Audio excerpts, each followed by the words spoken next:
اگر کسی مرد نے طلاق دینے کا ارادہ کر لیا اور اپنی بیوی کو چھوڑنے کا ارادہ کر لیا، فَإِنْ فَاءُوا، پھر اگر وہ رجوع کرتا ہے اور ارادہ ترک کرتا ہے، اللہ نے کیا فرمایا؟ فَإِنَّ اللَّهَ غَفُورٌ رَحِيمٌ، اللہ بخشنے والا ہے، اللہ رحم کرنے والا ہے۔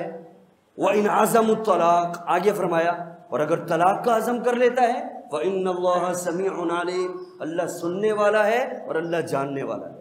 ان میسج پر غور کیجیے، اللہ تعالیٰ نے جو احکامات دیے کہ اگر رجوع کرتے ہو اللہ غفور ہے، اللہ رحیم ہے، تاکہ بندہ اور اس طرف آئے کہ رجوع کر لے، اللہ کی بخشش ملے گی، اللہ کی رحمت ملے گی۔ اللہ نے اپنی صفت غفور اور رحیم بیان فرمائی، اسے راغب کرنے کے لیے کہ بھائی رجوع کر لو، اللہ غفور ہے، اللہ رحیم ہے۔ اور اگر طلاق کا عزم کر لیا ہے تو اللہ سننے والا ہے، اللہ جاننے والا ہے۔ ذرا سے بھی ہیر پھیر ہوا، ذرا سے بھی حق تلفی ہوئی تو اللہ چھوڑے گا نہیں۔ پھر ایک طرح سے چھپی ہوئی دھمکی بھی اللہ نے لگا دی۔ طلاق دینے پر چھپی ہوئی دھمکی ہے، اللہ سننے والا ہے، اللہ جاننے والا ہے۔ اور رجوع کرنے پر رغبت ہے، اللہ غفور ہے، اللہ رحیم ہے۔ اس کا معنی کیا ہوا؟ اللہ رب العالمین طلاق کو ناپسند کرتا ہے، رجوع کو پسند کرتا ہے۔ رحمان طلاق کو ناپسند کرتا ہے، شیطان طلاق کو پسند کرتا ہے، اسے بڑی پسند ہے طلاق۔ طلاق ہوگی، میاں بیوی میں جدائی ہو جائے گی، بچے رل جائیں گے، تربیت کی دھجیاں بکھر جائیں گی۔ یہ بچے جو کل پورا ایک معاشرہ ہے، آج یہ بگڑ گئے، کل اگلا معاشرہ بگڑا ہوا ہوگا۔ شیطان یہی چاہتا ہے کہ جڑ پکڑے جڑ، یہ بچے جڑ ہوتے ہیں ہر آنے والے معاشرے کی۔ ان کی تربیت ماں باپ دونوں مل کر کرتے ہیں، اور دونوں کی ملی جلی تربیت کامل تربیت ہوتی ہے۔ کوئی ایک اپنے لحاظ سے جو تربیت کر بھی دے، کمی کوتاہی رہ جاتی ہے۔ باپ کا اپنا کام ہوتا ہے، ماں کا اپنا کام ہوتا ہے۔ اللہ نے یہ بڑا بہترین نظام بنایا ہے۔ شیطان اس جڑ کو پکڑتا ہے۔ طلاق بڑی پسند ہے۔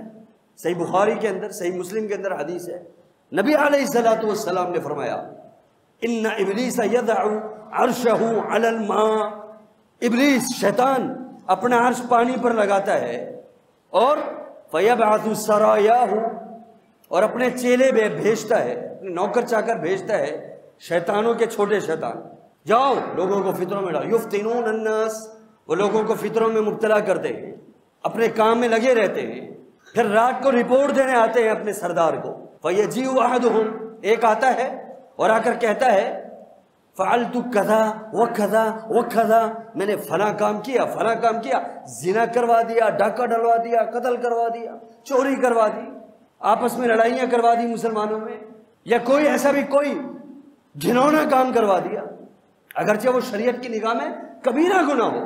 شیطان پھر بھی کہتا ہے ما صنعت شیئا، تو نے تو کچھ بھی نہیں کیا۔ زانی نے زنا کیا، اس کا زنا، اس کا گناہ، اس کا وبال اسی پر۔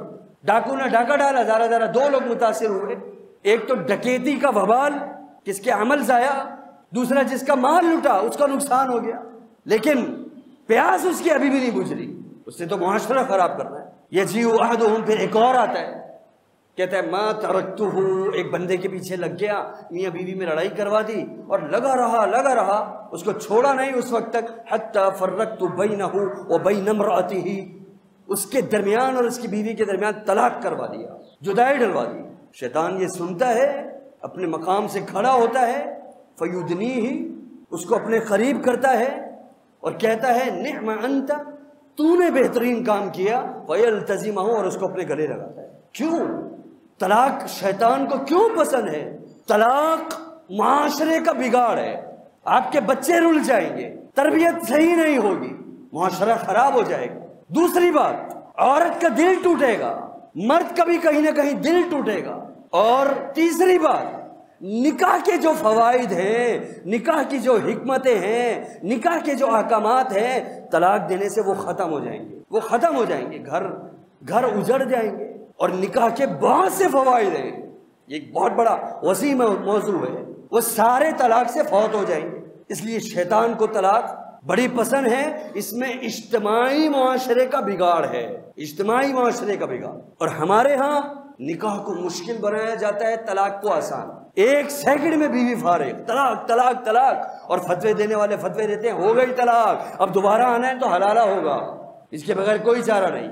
اللہ نے طلاق کو مشکل بنایا، تم نے آسان بنا دیا، اور اوپر سے لعنت والا کام بھی لوگوں کو بتا دیا، اس کی طرف رغبت دے دی، اس کی طرف رہنمائی کر، بالکل شریعت کا الٹ۔ تو ہمارے معاشرے میں طلاق کی شرح اتنی زیادہ کیوں ہے؟ وہ طلاق جو رحمان کو ناپسند اور شیطان کو پسند ہے، اس کی شرح ہمارے معاشرے میں زیادہ ہے۔ وجہ کیا ہے؟ بہت سی وجوہات ہیں، بہت سی وجوہات ہیں۔ دو بنیادی وجوہات ہیں۔ پہلی وجہ، اساس امر باطل پر ہوتی ہے، نکاح کی بنیاد، نکاح کی اساس۔ دیکھیے نکاح کے بہت سے لوازمات ہیں، بہت سی شرائط ہیں، بہت سے امور اور احکامات ہیں، وہ یہاں ابھی بیان نہیں کر رہا، وقت آئے گا تو ہوگا انشاءاللہ۔ لیکن دو بنیادی وجوہات، نکاح کی بنیاد جو ہے وہ باطل پر ہے۔ کیا باطل پر ہے؟ فضول خرچی، غیر شرعی رسم و رواج۔ ویسے نکاح کیا ہے؟ مقدس رشتہ۔ نکاح کیا ہے؟ بابرکت رشتہ۔ جس نکاح کی مجلس میں ہوتے ہیں وہ رحمتوں اور برکتوں والی مجلس، اس رحمتوں اور برکتوں والی مجلس کی دھجیاں کیسے بھی کھیلتے ہو؟ تو اساس تو غلط ہو گئی، باطل پر ہو گئی۔ ہمارے اہل حدیث اور غیر اہل حدیث سب لگے ہوئے ہوتے ہیں، سب لگے ہوئے ہوتے ہیں۔ پھر لوگ دوسرے کہتے ہیں بھائی اہل حدیث ہیں، یہ تو نام کے اہل حدیث ہیں، یہ گانے لگے ہوئے ہیں، اسی گلی کے اندر ہو رہا ہوتا ہے، سب شادیوں کے اندر ہو رہا ہوتا ہے۔ آج کل تو آپ کی شادیاں موسیقیوں کے بغیر پوری نہیں ہیں، اب تو باقاعدہ پیکیجز ہیں شادی ہال کے اندر، اور پیسے خرچ کر کے وہ پیکج خریدتے ہیں ہم، کہ جناب دولہا دلہن آپس کے اندر فلمی اسٹائل سے ایک دوسرے سے چپکیں گے، فوٹوگرافر فوٹو بنائیں گے، لائٹیں بند ہو جائیں گی، میوزک چلے گا، ڈانس ہوں گے، بھنگڑے ہوں گے، ماں باپ کے سامنے سب کچھ ہو رہا ہے، مرد اور عورت، مرد و زن کا اختلاط۔ اساس امر باطل۔ کیا اسلام نے اس بات کا حکم دیا؟ اتنی مقدس محفل، اتنی مقدس مجلس، اور دھجیاں یوں بھی کھیلتے ہو، پھر کہتے ہو نکاح کے فوراً جب نکاح شروع ہوتا ہے گانے بند، چلو جی مولوی صاحب، اب مولوی صاحب دعائیں پڑھ رہے ہیں، اللہ تعالیٰ اس کو الفت عطا فرما، رحمتیں دے، مودت، محبت، رشتہ قائم اور دائم رکھ۔ جیسے ہی دعا ختم ہوئی وہاں پر میوزک شروع، گانے بجانے شروع۔ اساس امر باطل پر۔ یہ دعائیں قبول کروانے کے لیے یہ طریقہ ہوتا ہے؟ ارے دعائیں قبول کروانے کے لیے تو اللہ سے گڑ گڑانا پڑتا ہے، آنکھوں کو تر کرنا پڑتا ہے۔ صحابہ کرام، سلف صالحین دعائیں کرتے تھے، اور اس بات کی بھی دعائیں کرتے رہے، یا اللہ ہماری دعائیں قبول فرما دے، یا اللہ ہماری دعائیں قبول ہو جائے۔ ہمیں وقت یہ ٹینشن رہتی، یہ فکر رہتی، پتہ نہیں دعائیں قبول ہوئی ہیں یا نہیں ہوئی۔ یہ ہیں وہ پہاڑوں جیسے اعمال والے، ہمارے اعمال ہی کیا ہیں؟ پھر دعائیں کرتے ہیں، دعاؤں کے بعد اللہ کی نافرمانی۔ اساس امر باطل پر، فضول خرچی، موسیقی، غیر شرعی رسم و رواج، ہندوانہ رسمیں، اور ہر رسم پر فضول خرچی۔